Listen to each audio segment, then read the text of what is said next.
आपने अभी अभी केन्या के एक छोटे से गांव को पीने के पानी का अनलिमिटेड सप्लाई मिलते हुए देखा, वो भी सिर्फ 1 सेकंड में। अभी एक कुआं बना है और 99 बाकी है। आपको ये वीडियो बहुत पसंद आएगा। इन 100 कुओं को मिलाकर 5 लाख से ज्यादा लोगों को पीने का ताज़ा पानी मिलने वाला है। केन्या की इस साइट पर कुछ कुएं बनाने के बाद हम नाइरीरी स्कूल सिस्टम के साउथ में गए और कह सकते हैं कि उन्हें हमसे मिलकर बहुत खुशी हुई। मैंने ऐसा नहीं सोचा था। स्वागत के लिए शुक्रिया। समझ नहीं आता कैसे रिएक्ट करूं। शुक्रिया दोस्तों, हमारे आने पर इस गांव ने हमारा जोरों से स्वागत किया और नोलन इसमें थोड़ा खो गया। नोलन जैसा अजीब इंसान मैंने कभी नहीं देखा और ये मेरी गलती नहीं है। और फिर वहाँ का स्कूल देखने के बाद ये रहे हमारे मेहमान। क्या हाल है? दिन अच्छा बीत रहा है ना? सबसे मिलकर अच्छा लगा। एक टीचर ने मुझे दिखाया कि स्टूडेंट्स कहाँ से पानी पीते हैं, जो कि एक बहुत ही अनसेफ नदी से आ रहा था। तो आपके स्टूडेंट्स यहीं से पानी पीते हैं? हाँ।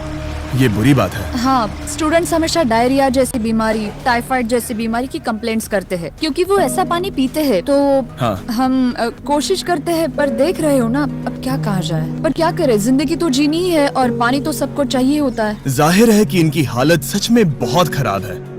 असुरक्षित पानी पीने से इन बच्चों की जिंदगी बहुत कम होती जा रही है, पर कम से कम इस गांव की मदद करने की हम पूरी कोशिश करने वाले हैं। क्या पता ये मुझे फिट आएगा या नहीं। मेरा सिर बड़ा है। देखते हैं पानी मिलता है या नहीं।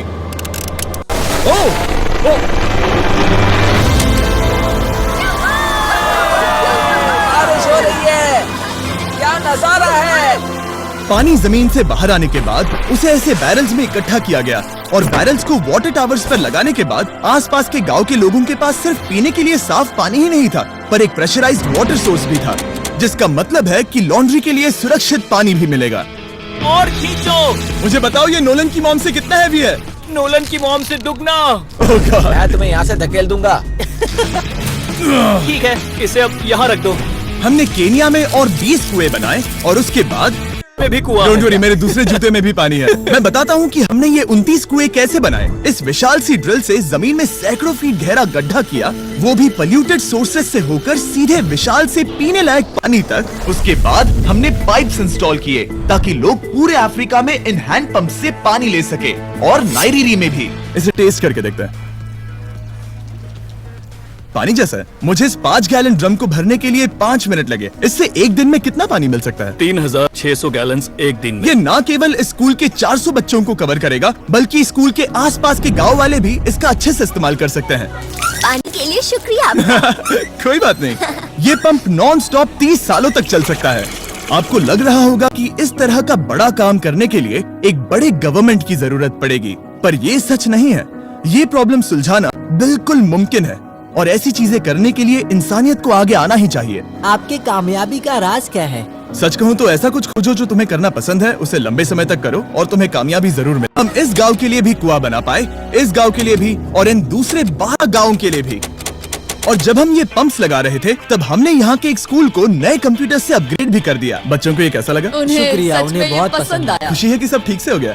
हमने क्लासरूम्स में नया फर्नीचर भी लगाया, उसके साथ कुछ शेल्व्स नई बुक्स के साथ, और सभी स्टूडेंट्स को एक फुटबॉल भी दिया। Thank you mister beast, thank you. यहाँ तक कि सभी क्लासरूम्स में नए व्हाइट बोर्ड्स और प्रोजेक्टर्स भी लगाए। आप सबको ये प्रोजेक्टर पसंद आया?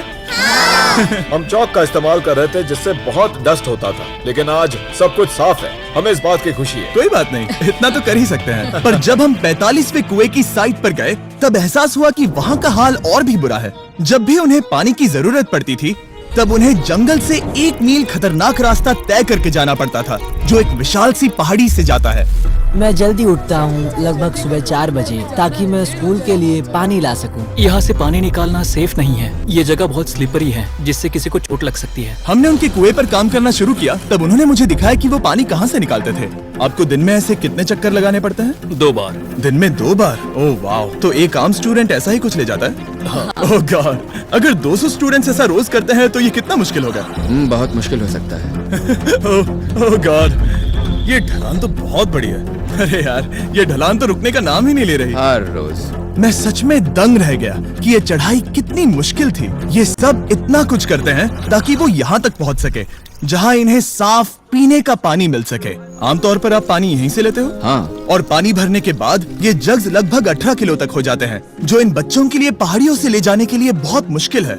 लेडीज आराम से ये 2 उठा सकती ओह, हैं। तो मैं अभी जरूर ले जा पाऊंगा। और एक बार हमने जग्स भर लिए, उसके बाद वक्त था वापस ऊपर जाने का। जल्दी करो, चलते हैं। इससे तो पसीना भी नहीं आ रहा है। मैं ले लूंगा। और अब घंटों तक असुरक्षित पानी को इकट्ठा करने के बजाय उनका नया पंप स्कूल के बस 10 फीट दूर था। तो अब ये यहाँ से पानी ले सकते हैं। बहुत थक गया हूँ। और फिर हम गए हमारे अगले गांव में, जहां हमने बनाया हमारा 46वां कुआं। पर हमें एक प्रॉब्लम से गुजरना पड़ा। हमने देखा कि ये गांव आधे से बटा हुआ है, वो भी इस खतरनाक सी नदी से। ये अभी इतनी खतरनाक नहीं लगेगी, पर जब बारिश का मौसम आता है, पानी ऊपर तक आकर इस पुल को पूरी तरह से निगल लेता है। और ये पुल इसलिए इतना जरूरी है क्योंकि वहाँ जो गांव है, वहीं पर सभी हॉस्पिटल्स और स्कूल्स हैं। इसलिए यहाँ से रोज गुजरना पड़ता है। ये खतरनाक है, लेकिन इस पुल के अलावा इनके पास और कोई ऑप्शन नहीं है। जब ये नदी उफान पर होती है तो ये किसी को भी बहा ले जाती है। लोग, स्टूडेंट्स, यहाँ तक कि जानवर भी। हाल ही में इस नदी को क्रॉस करने की कोशिश में हमने 3 लोगों को खो दिया। इस तरह किसी की जान जाना पागलपन है और हम इसे स्वीकार नहीं कर सकते। और जिस पल हमने इस बारे में सुना, तब हमें मदद करनी ही पड़ी। तो पंप तक जाने वाले पुल को जब हमने ठीक करना शुरू किया, तब हमने केन्या से 2000 मील दूर जिम्बाब्वे देश का भी सफर तय किया। अफ्रीका में आए 1 हफ्ते से ज्यादा हो गया है और अब भी कई पंप्स लगाने बाकी है। तुम में से बदबू आ रही पर है। मैंने सुबह ही शावर लिया था। बात होते ही मैं हाथ नीचे ले लूंगा। इस काम के लिए मैं तुम दोनों पर भरोसा कर सकता हूँ। हमें सबसे पहले एक लोकल हॉस्पिटल की जांच करनी थी, जहाँ साफ पानी की सख्त जरूरत थी। अंदर जाने पर हमें पता चला कि इस क्लिनिक की इस गांव को कितनी जरूरत थी। 1 साल में यहाँ पर कितने बच्चे जन्म लेते हैं? 1 महीने में करीब 50। इसका मतलब 1 साल में पूरे 600। वाह! पर दुख की बात यह है कि इन प्रेग्नेंट महिलाओं को सिर्फ पानी लाने के लिए 1 मील तक जाना पड़ता है और इन भारी बकेट्स को लेकर वापस आना पड़ता है। पर अच्छी खबर ये है कि हमने इनकी पैसों से मदद की यहाँ पर एक मॉडर्न पंप लगाने के लिए। और अब बस देरी थी इसे शुरू करने की। ठीक है नोलन, क्या तुम तैयार हो? मैं तैयार हूँ। ओवर। मुझे एक ड्रामेटिक जूम इन दो। नोलन, मैंने बटन दबा दिया है, ये काम कर रहा है?